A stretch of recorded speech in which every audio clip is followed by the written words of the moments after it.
Tu ne vois pas juste le monde, tu l'interprètes. Chaque pensée que tu as est façonnée par des symboles.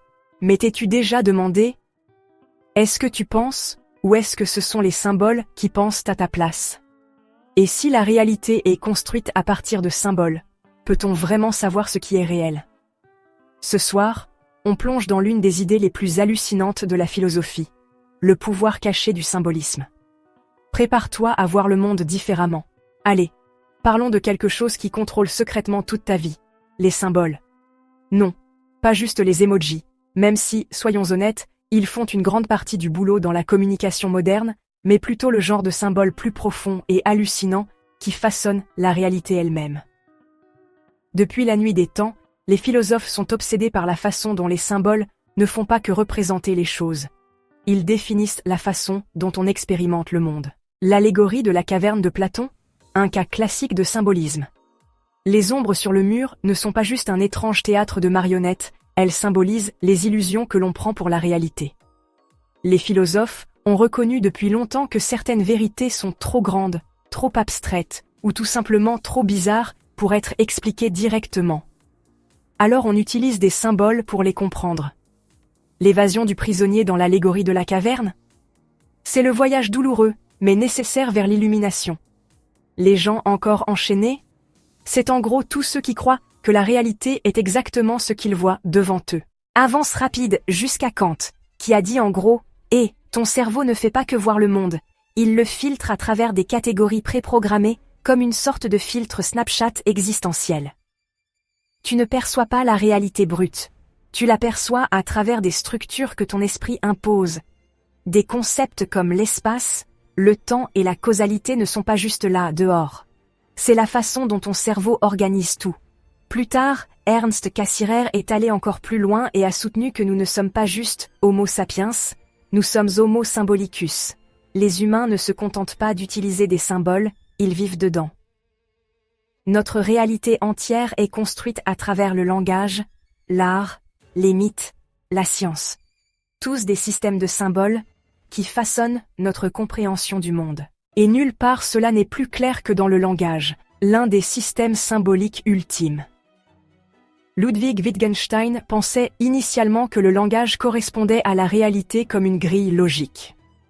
Les mots étaient de petites étiquettes bien nettes, qui correspondaient parfaitement aux objets du monde. Mais plus tard, il s'est dit « Non, en fait, c'est plutôt comme un jeu. Les mots signifient ce qu'on décide qu'ils signifient. » En d'autres termes, le langage n'est pas juste un miroir de la réalité. C'est un ensemble de règles que l'on suit, et ces règles changent selon le contexte. Le sens n'est pas statique, il est fluide, façonné par la façon dont on utilise les mots dans différentes situations. Et on n'a même pas encore abordé les trucs vraiment hallucinants, comme la métaphysique. Beaucoup d'idées philosophiques fondamentales, des choses comme l'âme, le divin, l'infini, ne sont pas des choses qu'on peut observer directement. On les saisit à travers des symboles. Les traditions religieuses en sont pleines. Dans le christianisme, la croix n'est pas juste un objet historique. C'est un symbole de sacrifice et de rédemption. Dans la philosophie orientale, le Tao n'est pas une chose que l'on peut désigner. C'est un symbole représentant le flux de l'univers. Ces symboles ne sont pas juste décoratifs, ils façonnent notre compréhension de la réalité elle-même. La sémiotique, l'étude des signes et des symboles, pousse cette idée encore plus loin. Charles Sanders Peirce a divisé les symboles en 3 types, les icônes, qui ressemblent à ce qu'elles représentent, comme une photo de chat, les indices, qui sont directement liés à leur signification, comme la fumée qui signifie le feu, et les symboles, qui sont purement basés sur une convention, comme le mot « chat » lui-même. Ferdinand de Saussure, quant à lui, a souligné que les symboles linguistiques sont totalement arbitraires. Il n'y a aucune raison naturelle pour que le son « arbre » désigne ce grand truc vert dehors. C'est juste une convention sociale. Et cette prise de conscience a ouvert la voie à des théories vraiment folles sur la façon dont les symboles structurent non seulement le langage, mais aussi la culture, l'identité et le pouvoir. En parlant de ça, les penseurs modernes et postmodernes se sont régalés avec ce sujet. Les structuralistes comme Claude Lévi-Strauss ont analysé comment les mythes et les récits culturels suivent des structures symboliques cachées, tandis que les post-structuralistes comme Jacques Derrida sont arrivés et ont dit « En fait, rien de tout cela n'est stable. Le sens est toujours en train de changer. » La différence de Derrida suggère que le sens n'est jamais complètement figé. Les mots et les symboles n'ont de sens que par rapport à d'autres mots et symboles, et ils renvoient toujours le sens à quelque chose d'autre. Si ça a l'air compliqué, c'est parce que ça l'est. Derrida a essentiellement soutenu qu'aucun symbole ou concept n'a de sens définitif et fixe. On est juste coincé dans une boucle infinie d'interprétation. Mais ce n'est pas juste de la philosophie abstraite, c'est partout dans la vraie vie. La politique ? Complètement symbolique.